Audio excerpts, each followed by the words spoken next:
truc. Mon frère, tu es peu inférieur à Dieu. Donc ça veut dire qu'il y a d'abord Dieu et toi, ensuite les anges. Tu es puissant, mon frère. Bonjour à tous, chers amis. Bienvenue encore une fois de plus sur cette page où nous parlons de Jésus.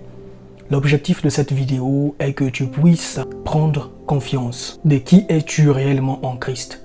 La parole de Dieu dans Jacques 5, le verset 16, il est écrit « Confessez donc vos péchés les uns aux autres, priez les uns pour les autres, afin que vous soyez guéris. » Mais la dernière partie, c'est ce qui nous concerne. La prière fervente du juste a une grande efficacité. C'est cette phrase qui nous intéresse. La prière fervente du juste a une grande efficacité. Mon frère, peu importe les liens de famille, peu importe la malédiction qui existe dans ta famille, mon frère, tu n'as pas besoin d'aller voir des pasteurs, même si je ne dis pas que c'est mauvais d'aller voir des pasteurs. Mais toi seul, si tu te lèves, la parole de Dieu nous dit que la prière fervente du juste a une grande efficacité. Dans le quartier où tu habites, les jeunes sont en train de s'illustrer dans la médiocrité, dans des choses qui n'honorent pas Dieu. Si tu te lèves, tu bâtis un autel de prière, Dieu t'entendra et ta prière sera effective. Mais tu te poses la question, mais qu'est-ce que j'ai de si spécial? Écoutons la parole de Dieu dans Psaume 8, le verset 4, il est écrit, ça c'est le roi David qui posait des questions à Dieu. Quand je contemple les cieux, ouvrage de tes mains, la lune et les étoiles que tu as créées, qu'est-ce que l'homme pour que tu te souviennes de lui, et le Fils de l'homme pour que tu prennes garde à lui?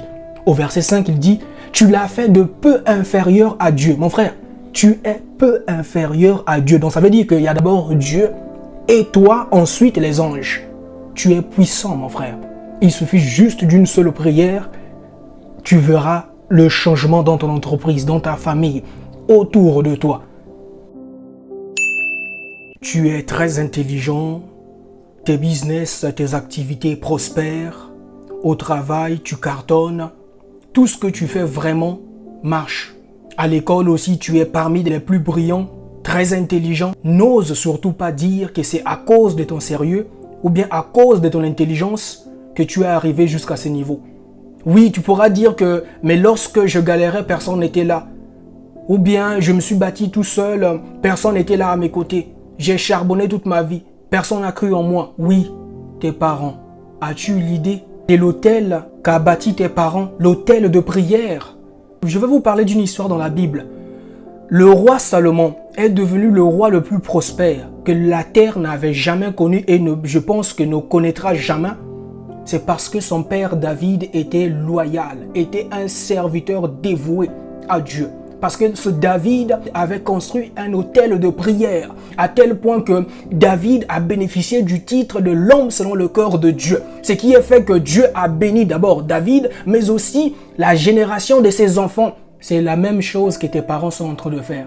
À cause des prières de tes parents, voilà pourquoi tu es à ce niveau. N'oublie jamais ça. Ta petite prière, rien que même des soupirs que nos parents font, ça a de l'impact positif sur nos vies. N'ose même pas dire que c'est à cause de mon sérieux. Mais non, toi qui es là, tu te promènes, tu te pavanes dans les rues en bonne santé. On te parle de Jésus, on te dit qu'il faut prier. Il faut toi aussi bâtir cet autel pour tes enfants. Toi, tu ne veux rien savoir. Si tu es arrivé à ce niveau, c'est parce que nos mamans, nos parents ont fait ce choix-là de nous recommander entre les mains de Dieu. N'oublie jamais ça. Peu importe, tu as grandi dans les rejet, tu as été rejeté par tes parents, c'est les prières d'une personne de ta famille